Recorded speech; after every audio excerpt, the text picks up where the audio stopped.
బాధతో కృంగిన నేస్తమా, గురిలేని బ్రతుకుతో అలసిన ప్రాణమా,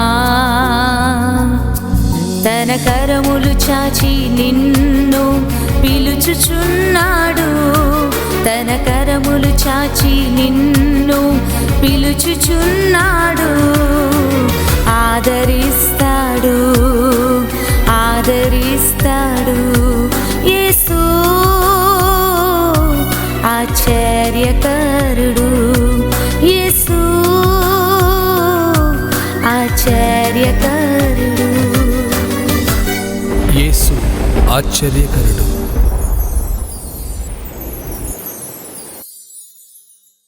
ప్రైజ్ ది లార్డ్. యేసు ఆశ్చర్యకరుడు. ఈరోజు దేవుని వాగ్దానాన్ని చదువుకుందాం.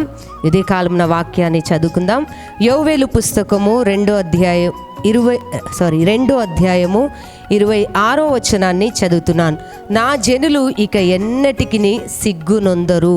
దేవునికి స్తోత్రం. నిజంగా ఇదే కాలంన దేవుడు చక్కటి వాక్యము ద్వారా, తన వాగ్దానం ద్వారా ప్రభు మాట్లాడుతున్నాడు. నా జనులు, మనమందరము ఎవరంటే, నీవు దేవుని నమ్మిన నీవు, ప్రభువుని విశ్వసిస్తున్న నీవు, ప్రభువు సొత్తుగా మార్చబడ్డ నీవు. ఎందుకంటే ఆయన ఈ లోకానికి ఎందుకు వచ్చాడంటే, తన సొత్తుగా మనల్ని చేసుకోవడానికి, తన జనులుగా మనల్ని చేసుకోవడానికే ఆయన ఈ లోకానికి వచ్చాడు. తను తానుగా తగ్గించుకొని ప్రభువారు ఈ లోకానికి వచ్చారంటే, ఇదిగో తన సొత్తుగా మనల్ని మార్చుకున్నాడు. ఒకప్పుడు మనము దూరముగా ఉన్నవాళ్ళం, ఒకప్పుడు నిజదేవుని ఎరగని వారము. కానీ దేవుని ఆయన ఈ భూమి మీదికి రావడమును బట్టి, తన రక్షణ మనకి ఇవ్వడమును బట్టి, ప్రియమైన దేవుని బిడ్డలారా, మనము ఆయన జనులుగా మార్చబడ్డాం. అందుకే ఈ ఉదయకాలంలో దేవుడు నీతో, నాతో, మనందరితో మాట్లాడుతున్నాడు. నా జనులు, ఎందుకంటే ఆయన రక్తం ఇచ్చి మనల్ని కొన్నాడు గనక మనము లోకానికి, సాతానికి, లోకంలో ఉన్న వాళ్లకు మనము చెందిన వాళ్ళము కాదండి. మనము దేవుని జనులము, మనము సజీవుడైన దేవుని బిడ్డలమై ఉంటున్నాం. అందుకే ప్రభు ఉదయకాలమున వాగ్దానం చేస్తూ ఆయన అంటున్నాడు, నా జనులు, నీవు నా బిడ్డవు, నీవు నా కుమారుడవు, నీవు నా కుమార్తెవు అంటూ ఆయన అంటున్నాడు. ఇక ఎన్నడూ నీవు సిగ్గునొందవు. అంటే నీవు సిగ్గుపడేటట్లుగా, తల దించుకునేటట్లుగా ఇక నీ జీవితంలో ఎలాంటిది కూడా జరగదు. ఎందుకంటే మీరు నా బిడ్డలు గనుక, నా జనులు గనుక, ఇక మీరెన్నడూ సిగ్గుపడకుండా నేను మిమ్మల్ని నిలబెడతాను అని ప్రభువు ఇదే కాలంలో వాగ్దానం చేస్తున్నాడు. నిజంగా ప్రియమైన దేవుని బిడ్డలారా, ఇంతకు మునుపు నీ పరిస్థితి సిగ్గుపడేటట్టు ఉన్నదేమో, చాలా వాటిని నువ్వు కోల్పోయావేమో, ఇదిగో నీకు అర్థం కావట్లేదేమో. కానీ ఇదే కాలంలో ప్రభు నీతో వాగ్దానం చేస్తున్నాడు.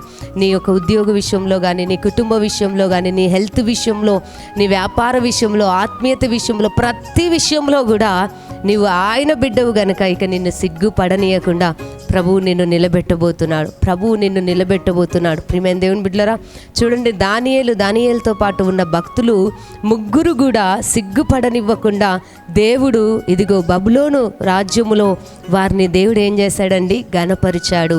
ఆయన బిడ్డలు చెరపట్టబడ్డవారు. వారు దానియేలు తనతో పాటు ఉన్నవారు చెరపట్టబడ్డవారు. కానీ ప్రియమైన దేవుని బిడ్డలారా, అక్కడ బబులోను రాజ్యంలో దేవుడు ఏం చేస్తాడంటే వారిని ఘనపరిచాడు. సిగ్గుపడనివ్వలేదు దేవుడు, తలను లేవనెత్తాడు, దేవుడు ఘనపరిచాడు. గనక ఈరోజు ఈ ఉదయకాలంలో వాగ్దానం నువ్వు ఎక్కడి నుండి వింటున్నా, ఇదిగో ప్రభు మరొకసారి నీతో అంటున్నా, నువ్వు నా బిడ్డవు, నాకు చెందిన వ్యక్తివి, నేను నిన్ను కన్నాను, ఇదిగో నా రక్తం ఇచ్చి నిన్ను కొన్నాను, కాబట్టి నువ్వు సిగ్గుపడవు. నేను సిగ్గుపడే పరిస్థితులు ఇక నీ దరిదాపులోనికి కూడా రావు. ఆ రీతిగా నేను నిన్ను ఘనపరచబోతున్నానని ప్రభు ఉదయ కాలమున వాగ్దానం చేస్తున్నాడు. గనక ఈ వాగ్దానాన్ని రిసీవ్ చేసుకోండి, విశ్వసించండి. నీ యొక్క ఉద్యోగ విషయంలో నీకున్న పరిస్థితులను బట్టి కాదు, ఇక నీ పరిస్థితి మారబోతుంది.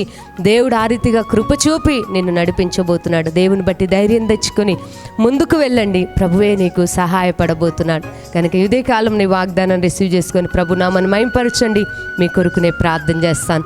పరిశుద్ధుడా నీకు స్తోత్రం. అవునయ్యా, ఒకప్పుడు నిజ దేవుని ఎరగని ప్రజలుగా మేము ఉన్నాం, కానీ ఈరోజు నాయన మేము నిజ దేవుని ఎరిగి అయ్యా సజీవుడమైన నిన్ను మేము ఆరాధిస్తున్నాం. అయ్యా మీరు అంటున్నారు, నా జనులు ఇక ఎన్నడూ సిగ్గుపడరు అని మాట్లాడుతున్నాం. అవునయ్యా, నీ బిడ్డలైన మమ్మల్ని, అయ్యా నీ బిడ్డల్ని మీరు ఏ విషయంలో ఎక్కడ ఎప్పుడు కూడా సిగ్గుపడనివ్వకుండా నాయన మీరు కాపాడబోతున్నారయ్యా, మీరు రక్షించబోతున్నారు అయ్యా. ఇదిగో ఆ రీతిగా మీరు నిలబెట్టబోతున్నారు. పరిస్థితులన్నిటినీ మీరు మార్చి ప్రభువా మీరు దీవెనకరంగా నాయన మీరు ఉంచబోతున్న విధానమును బట్టి స్తోత్రాలు ప్రభువా. ఇదిగో ఎంతమంది బిడ్డలు అయ్యా ఇదిగో సిగ్గుపడే పరిస్థితిలో ఉన్నారేమో, అన్నిటినీ కోల్పోయి ఉన్నారేమో, కానీ ఈరోజు మీరు వాగ్దానం చేస్తున్నారయ్యా.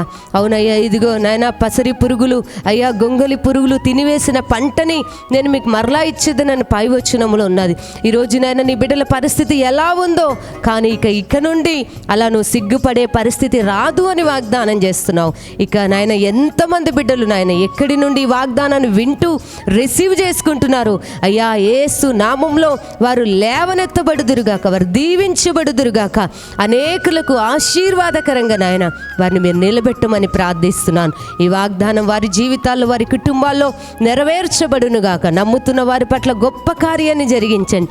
అదే రీతిగా నాయన ఎంతమంది వింటూ అనేకులకు షేర్ చేస్తున్నారు వారిని వారి కుటుంబాలను దీవించండి అయ్యా. నీ రాజ్య వ్యాప్తి కొరకు అయ్యా ఈ యొక్క పరిచర్యలో పాలిభాగస్తులుగా ఉంటుండగా ప్రతి ఒక్కరిని దీవించమని యేసు నామంలో ప్రార్థిస్తున్నాను తండ్రి. Amen amen. దేవుడు మీ అందరినీ దీవించునుగాక.